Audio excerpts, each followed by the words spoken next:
नमस्कार दोस्तों। आज के वीडियो में हम बात करने वाले हैं कफ सिरप के बारे में, जो लंग्स में जमे हुए कफ को बाहर निकाल देती है तथा मरीज को खांसी से पूरी तरीके से आराम दिलाती है। जी हाँ दोस्तों, आज हम जानेंगे कि ये दवा अपना कार्य किस तरीके से करती है तथा ये किस प्रकार की खांसी को ठीक करने में काम आती है। इस कफ एक्सपेक्टोरेंट के कौन कौन से पॉपुलर ब्रांड नेम मार्केट में आते हैं, इसका क्या क्या उपयोग है, इसको लेने का एकदम सही तरीका क्या है तथा वीडियो के अंत में जानेंगे कि इसके क्या क्या साइड इफेक्ट है। तो ये सभी बातें जानने के लिए वीडियो को पूरा देखें, जिससे आपके सारे कंसेप्ट क्लियर हो सके। अगर आप चैनल पर पहली बार आए हैं तो चैनल को सब्सक्राइब कर बेल आइकन अवश्य दबाएं, जिससे नई नई जानकारी आपको हमेशा मिलती रहे। तो चलिए यहाँ से आज कुछ नया सीखते हैं।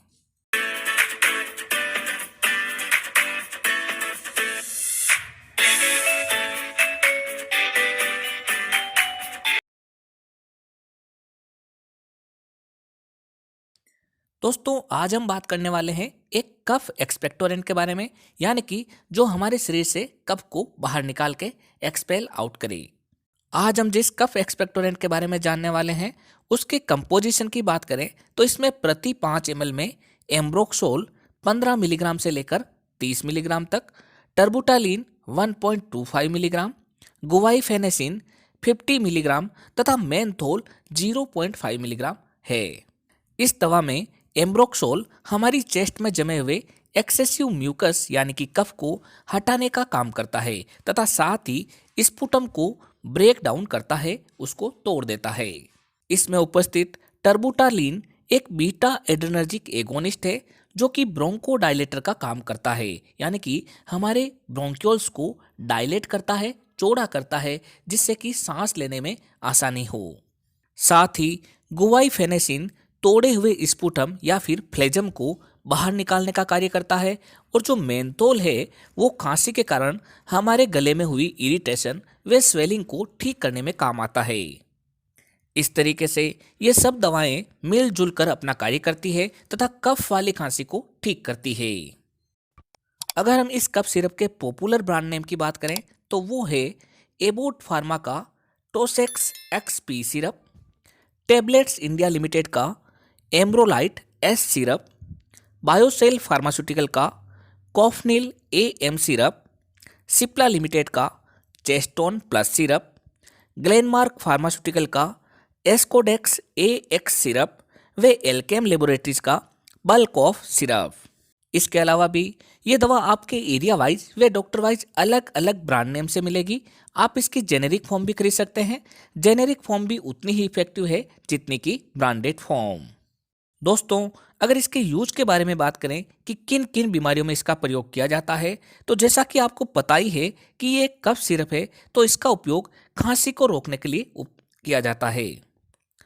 खांसी को रोकने के लिए किया जाता है, लेकिन किस प्रकार की खांसी में काम आएगी, मैं आपको बता दूं कि इस प्रकार की खांसी जिसमें व्यक्ति को खांसी के साथ में बलगम आ रहा हो, यानी कि कफ वाली खांसी हो, चेस्ट में खांसी के साथ गड़गड़ाहट की आवाज आ रही हो, गले में इरिटेशन हो तथा इतनी खांसी आ रही हो कि सांस लेने में भी दिक्कत हो रही हो, तो इस प्रकार की खांसी में इस दवा का उपयोग किया जाता है। इसके अलावा यदि किसी व्यक्ति को ब्रोंकियल अस्थमा हो गया हो, जिसकी वजह से एयरवे का पैसेज सही तरीके से नहीं होने के कारण मरीज को खांसी आ रही हो, तब ये दवा डॉक्टर द्वारा प्रेस्क्राइब की जाती है। साथ ही यदि कोई व्यक्ति काफ़ी समय से स्मोकिंग कर रहा हो, बीड़ी या फिर सिगरेट पी रहा हो, जिसके कारण उसके चेस्ट में बलगम जम गया हो तथा श्वास लेने में दिक्कत आ रही हो और बार बार उसे खांसी आ रही हो, तो ऐसी कंडीशन में भी ये दवा डॉक्टर द्वारा प्रेस्क्राइब की जाती है। ऐसे ही दोस्तों, COPD नामक एक बीमारी है, जिसे हम क्रोनिक ऑब्स्ट्रक्टिव पल्मोनरी डिसऑर्डर भी कहते हैं, जो कि लंग्स से संबंधित बीमारी है। इसमें भी जब खांसी बहुत ही ज़्यादा चलती है, तब डॉक्टर द्वारा इस दवा को प्रेस्क्राइब किया जाता है। इसके अलावा यदि किसी व्यक्ति के लंग्स में कफ का जमाव हो जाने के कारण ब्रोंको स्पाज्म हो गया हो, छाती में तेज जकड़न हो गई हो तथा खांसी चल रही हो, तब भी ये दवा डॉक्टर द्वारा प्रेस्क्राइब की जाती है। दोस्तों, अगर हम बात करें इस दवा के डोज के बारे में कि इसे कितने दिन तक वे कितनी मात्रा में लेना चाहिए, तो इसे एडल्ट में इस स्ट्रेंथ की सिरप को 10 ml दिन में 3 बार तक दिया जा सकता है। इस दवा को 3 दिन से लेकर 5 दिन तक लेने पर इसका काफ़ी अच्छा असर मिल जाता है। अगर इसके बाद भी इसका असर नहीं मिले तो डॉक्टर के प्रेस्क्रिप्शन के अनुसार इसके साथ में एंटीबायोटिक दवा लेने की सलाह दी जाती है। 6 साल से बड़े बच्चों में 5 ml की सिरप सुबह शाम दी जा सकती है या फिर इसे 3 बार तक भी दिया जा सकता है। बच्चों में हमेशा कफ सिरप डॉक्टर के प्रेस्क्रिप्शन के बाद ही देना चाहिए तथा घर पर पड़ी पुरानी सिरप बिना डॉक्टर के सलाह के नहीं देनी चाहिए। कभी भी 6 साल से छोटे बच्चों को बिना डॉक्टर की सलाह के कोई भी कफ सिरप नहीं देना चाहिए। इस दवा को खाना खाने से पहले या फिर खाना खाने के बाद दोनों समय ही लिया जा सकता है। जब भी आपको ज़्यादा खांसी हो तब हमेशा कोशिश करें कि गुनगुना पानी ही पिएं, ल्यूक वार्म वाटर ही पिएं, जिससे आपको काफ़ी आराम मिल सके।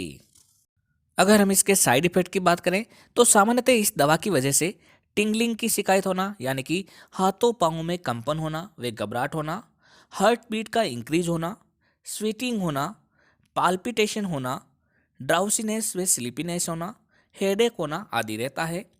ये साइड इफ़ेक्ट सामान्यतः आधे घंटे में स्वतः ठीक हो जाते हैं।